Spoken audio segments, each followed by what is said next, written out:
Hello food lovers, welcome to జరా వంటలు.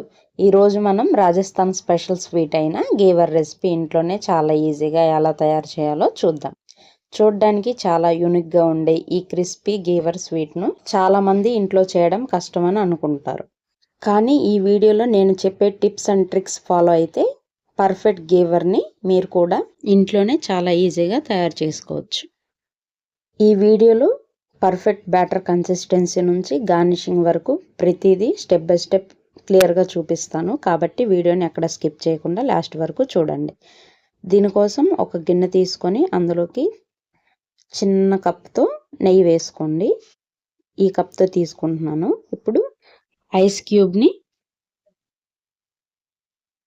నెయ్యిలో ఇలా బాగా కలుపుతూ నెయ్యి ఈ విధంగా థిక్ కన్సిస్టెన్సీలో వచ్చే విధంగా కలుపుకోండి. ఎక్స్ట్రా వాటర్ ఉంటే తీసేయండి. ఇప్పుడు ఈ నెయ్యిని ఒకసారి బాగా కలుపుకొని చూడండి, ఇలా క్రీమ్ వచ్చే విధంగా బాగా కలుపుకోండి. ఇప్పుడు ఇందులోకి 2 కప్స్ మైదా పిండి, 2 టీ స్పూన్స్ గోధుమ పిండి, 2 టీ స్పూన్స్ శనగపిండి వేసి బాగా కలుపుకోండి.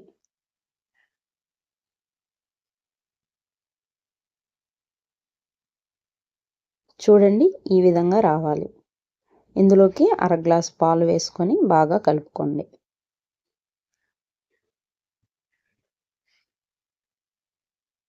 ఇప్పుడు ఇందులోకి కొద్దిగా నార్మల్ వాటర్ వేసుకొని ఫస్ట్ కలుపుకోండి.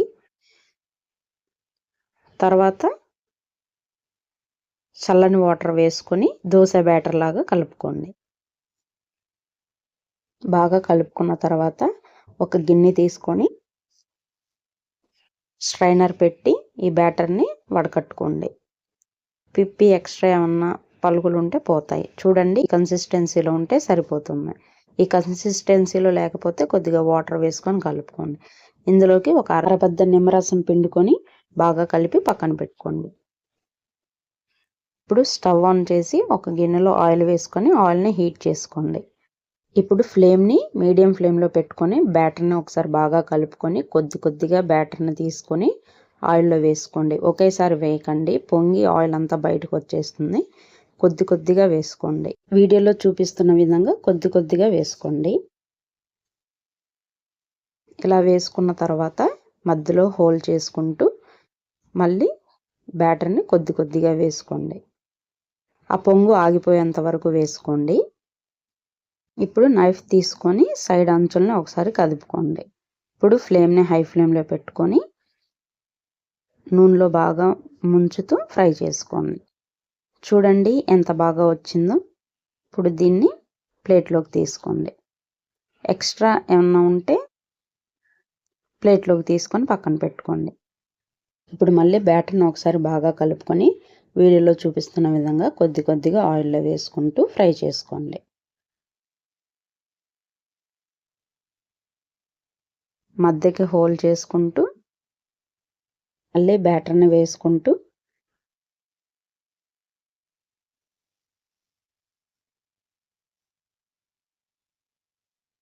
నైఫ్తో సైడ్ అంచులను ఒకసారి కదిపి నూనెలో బాగా ముంచుతూ ఫ్రై చేసుకోండి. చూడండి ఎంత చక్కగా వచ్చాయో. ఆయిల్లో నుంచి తీసాక ఆయిల్ పోయేంత వరకు జస్ట్ అలా ఉంచండి, కదపకుండా. ఇలాగే మిగిలిన బ్యాటర్ని అంతా వేసుకోండి. ఇవి వేసేటప్పుడు ఆయిల్ తగ్గిపోతూ ఉంటున్నప్పుడు కొద్దిగా ఆయిల్ వేసుకొని మళ్ళీ ఫ్రై చేసుకుంటూ ఉండండి. మీరు ఈ గీవర్ రెసిపీ చేసేటప్పుడు ఈ జాగ్రత్తలు తప్పక పాటించండి.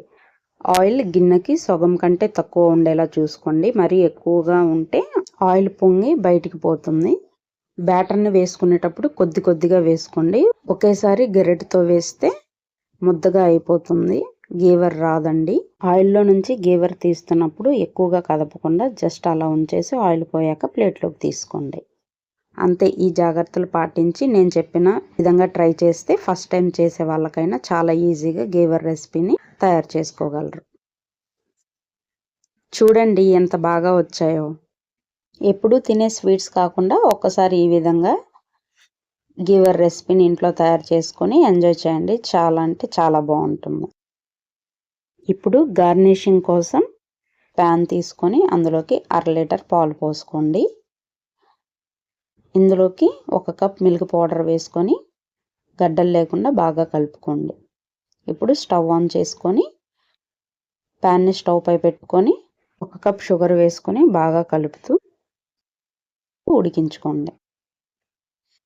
ఇందులోకి 2 టీ స్పూన్స్ కస్టర్డ్ పౌడర్ వేసుకొని 2 టీ స్పూన్స్ మిల్క్ పౌడర్ వేసుకొని కొద్దిగా వాటర్ వేసుకొని ఎక్కడా గడ్డలు లేకుండా బాగా కలుపుకొని పక్కన పెట్టుకోండి. చూడండి పాలు బాగా మరిగిపోయాయి కదా. ఇందులోకి మనం కలిపి పక్కన పెట్టుకున్న కస్టర్డ్ పౌడర్ని ఒకసారి బాగా కలుపుకొని ఇందులోకి యాడ్ చేసి బాగా కలుపుకోండి. చూడండి ఈ విధంగా థిక్ కన్సిస్టెన్సీలో వస్తుంది. ఈ కన్సిస్టెన్సీలో ఉన్నప్పుడు స్టవ్ ఆఫ్ చేసుకొని చల్లార్చుకోండి. చల్లారిన తర్వాత ఇంకొంచెం థిక్గా అవుతుంది. చూడండి ఈ విధంగా ఉంటే సరిపోతుంది. ఇప్పుడు షుగర్ సిరప్ కోసం గిన్నెలో వాటర్ వేసుకొని 1 కప్ షుగర్ వేసుకొని షుగర్ మెల్ట్ అయ్యేంత వరకు బాగా మరిగించుకోండి. మరిగించి చల్లార్చుకోండి. ఇప్పుడు ప్లేట్లోకి ఒక గీవర్ని తీసుకొని మనం ముందుగా రెడీ చేసుకున్న మిల్క్ క్రీమ్ని గీవరపై స్ప్రెడ్ చేసుకొని షుగర్ సిరప్ని కొద్దిగా గీవర మీద వేసుకొని బాదం పప్పుని ఈ విధంగా సన్నగా కట్ చేసుకొని దానిపై వేసుకోండి. అంతే అండి, ఈ సూపర్ టేస్టీ గీవర్ రెసిపీ రెడీ అయిపోయింది.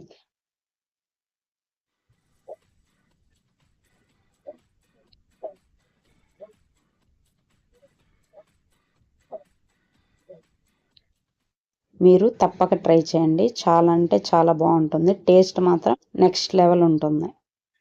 ఈసారి రక్షాబంధన్కి ఎప్పుడు బయట తెచ్చే స్వీట్స్, ఇంట్లో చేసుకునే స్వీట్స్ కాకుండా ఈ గీవర్ రెసిపీని రక్షాబంధన్కి తయారు చేసి మీ బ్రదర్స్ని, ఇంట్లో వాళ్ళని సర్ప్రైజ్ చేయండి. సర్ప్రైజ్! చాలా అంటే చాలా బాగుంటుందండి టేస్ట్. క్రిస్పీగా కావాలనుకుంటే షుగర్ సిరప్ని అవాయిడ్ చేసుకోండి. ఏంటి, నచ్చిందా వీడియో? అయితే మీరు తప్పక ట్రై చేసి మీకు ఎలా కుదిరిందో కామెంట్ చేయండి. వీడియో నచ్చినట్లయితే లైక్ చేసి సబ్స్క్రైబ్ చేసుకోండి.